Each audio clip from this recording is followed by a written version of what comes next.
अस्सलाम वालेकुम।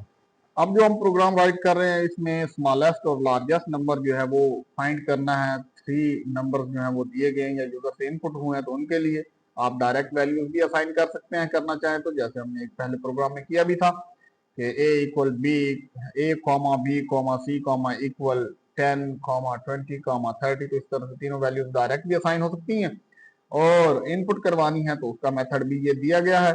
और एक मेथड ये भी है कि एक ही लाइन में अगर आपने इनपुट करवानी है वैल्यूज तो आप इस तरह से भी लिख सकते हैं, जैसे ए कॉमा बी कॉमा सी मैप इंट इनपुट, और यहाँ आखिर में डॉट स्प्लिट आपको लगाना पड़ता है। ये भी वर्क करता है।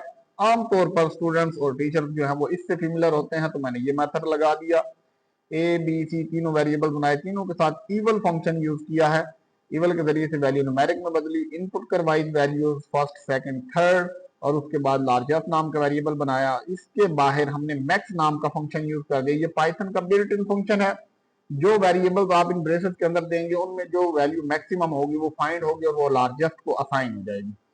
इसी तरह जो वैल्यू स्मॉलेस्ट होगी वो मेन फंक्शन लगाने की वजह से उनमें से स्मॉलर वैल्यू स्मॉलेस्ट में जाएगी और आखिर में उनकी प्रिंटिंग है तो वो की हुई है। अब इसकी एग्जीक्यूशन देखते हैं।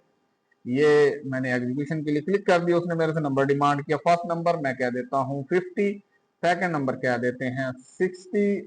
सॉरी, ये वहां ऊपर राइट किया गया। तो एग्जीक्यूशन में हमने फर्स्ट नंबर जो है वो हम दे देते हैं 50, सेकंड नंबर दे देते हैं 60, थर्ड नंबर जो है वो हम 40 दे देते हैं। तो जैसे ही एंटर किया तो उसने लार्जेस्ट 60 बता दिया और स्मॉलेस्ट 40 बता दिया। तो इस तरह से इसकी एग्जीक्यूशन कंप्लीट हो।